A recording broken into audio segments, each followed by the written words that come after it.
नमस्कार, मेरा नाम है डॉक्टर पुरु धवन और आज इस वीडियो में हम बात करेंगे चाय के बारे में कि जो चाय होती है वो पैरालिसिस पेशेंट को पीनी चाहिए या नहीं पीनी चाहिए। क्योंकि चाय की कहीं न कहीं हम फ़ायदे भी सुनते हैं और नुकसान भी सुनते हैं। मगर पैरालिसिस के केसेस के अंदर किस तरह से वो आपके शरीर पे असर डालती है, वो जानना भी ज़रूरी हो जाता है।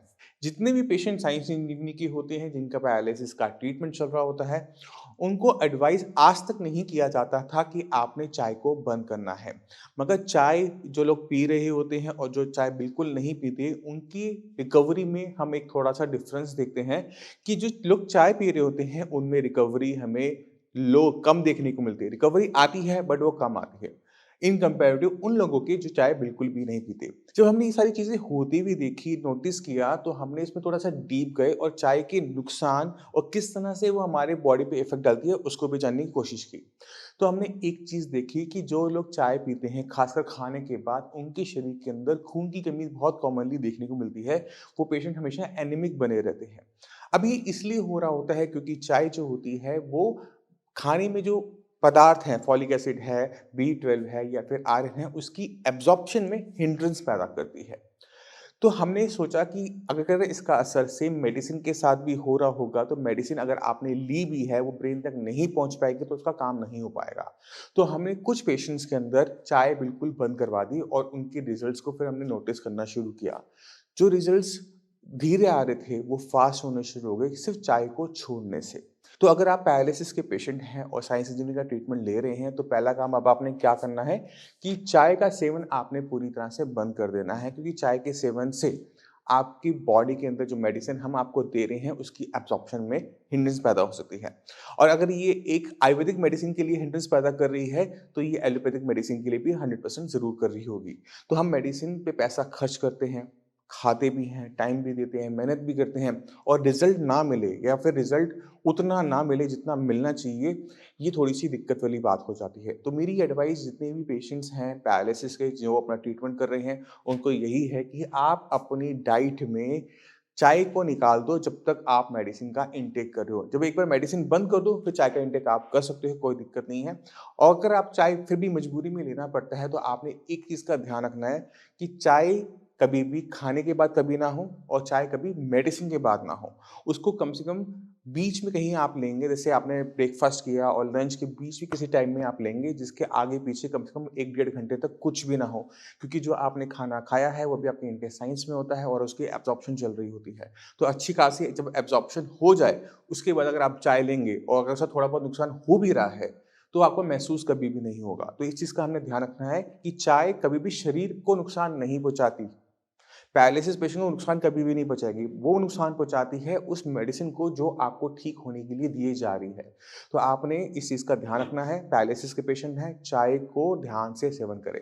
अब जाने से पहले मैं चाहता हूँ कि आप एक पैरालिसिस पेशेंट से मिलें जिसने अपने आप में इम्प्रूवमेंट लेकर आई, वो भी बहुत शॉर्ट पीरियड टाइम में।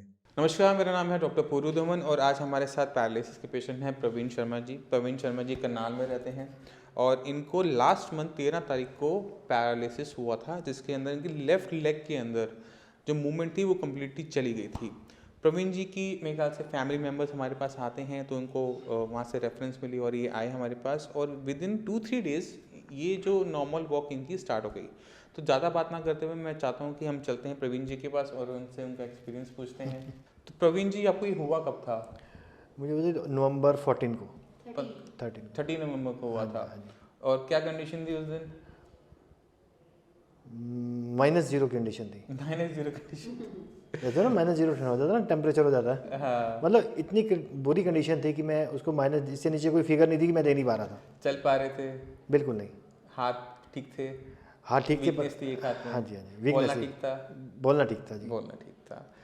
तो आपको यहाँ का एड्रेस किसने बताया था साइंस इंजीनियरिंग का? पहले तो ये बताओ। देखो, ये साइंस इंजीनियरिंग का एड्रेस मुझे मेरे घर से मिला। मेरे छोटे भाई की वाइफ को पैरालाइज हुआ पिछले 2-3 साल पहले। अच्छा। उस समय वो बिल्कुल बेड पे थी, हम स्ट्रेचर पे लेकर आए थे। अच्छा। पर आज वो अपने आप चल रही हैं, अपने परिवार को संभाल रही हैं। मतलब एक ही फैमिली में दूसरा पर्सन था हाँ जी जिनको हाँ जी पैरालिसिस हाँ हो जी रहा हाँ जी था। हाँ जी। तो आप मेरे पास कब आए थे? मैं आपके पास 15 में। और ठीक कितने टाइम में हो गए? 17 में। मैं 2 दिन मतलब 17 को मैं वॉक करता था अकेला। जैसे जबकि मैं पहले बाथरूम लैट्रिन के लिए मुझे सहारा चाहिए था, बच्चों के साथ चल जाता था। पर 17 से मैं शाम को इवनिंग वॉक पे, मॉर्निंग वॉक पे जाता था खुद से। अच्छा। जी। और आज की डेट में क्या कंडीशन है 1 महीने बाद? 99.9% ओके। और तो बाकी जो पैरालिसिस पेशेंट्स होते हैं उनको क्या एडवाइस करना चाहोगे? मैंने तो एड्रेस दी है। एक होता है एडवाइस देना, एक होता है एड्रेस देना। मैं तो एड्रेस दे कि आप यहाँ जाओ, एडवाइस तो है कि आपकी मर्जी आप जाओ या ना जाओ, वो आती है एडवाइस। हाँ। एक होता है एड्रेस, भाई यहाँ आपको कंफर्म जाना है। अच्छा, तो अब चलने में कोई दिक्कत? नहीं, चलने में कोई दिक्कत नहीं है। सारी चीज़ें खत्म हो गई 100% प्योर? 100%। चलिए ठीक है। ओवरऑल एक्सपीरियंस कैसा रहा साइंस इंजीनियरिंग का? बहुत बढ़िया रहा। अगर इसको परसेंटेज में काउंट करें 100% रहा। और मैं तो अगर इस इंटरव्यू को अगर कोई देखता है ना जी, तो मैं उसे ये बोलूँगा कि विश्वास नहीं, आँख बंद करें, अंधविश्वास करके चलिए आप। एक होता विश्वास करना, एक होता फेथ, एक होता ब्लाइंड फेथ। मैं तो ब्लाइंड फेथ कहता हूँ कि ब्लाइंड फेथ करना चाहिए। मैंने ब्लाइंड फेथ किया और आज आप सबके सामने हूँ। और शायद ये इसे जादू कह सकते हैं हम। इस एक्सपीरियंस को अगर हम सेकंड नाम देना चाहिए तो ये जादू है। जादू नहीं है, क्योंकि हम बहुत जल्दी स्टार्ट किया था हमने ट्रीटमेंट, क्योंकि एक ही दिन हुआ था। हाँ जी। इस वजह से रिकवरी उतनी मैंने fast इतनी रिकवरी जो मैंने फील की है साइंस संजीवनी में आके, इतनी रिकवरी मैंने कभी किसी से सुनी नहीं है कि किसी हॉस्पिटल में जाके और उन्होंने कहा जी आप वहाँ चले जाओ, उस ट्रीटमेंट में आपको होगा। ऐसा तो मैंने सुना नहीं है, पर यहाँ देखा है। नहीं, एक्चुअली क्या होता है कि जब ब्रेन के अंदर कभी भी ऐसा कोई दिक्कत होती है तो उसमें टाइम बहुत इंपॉर्टेंट होता है। जितनी जल्दी हम सही ट्रीटमेंट स्टार्ट करते हैं उतनी ही फास्ट हमें रिकवरी देखने को मिलती है। ऐसा नहीं है कि लेट केसेस में नहीं देखने को मिलती।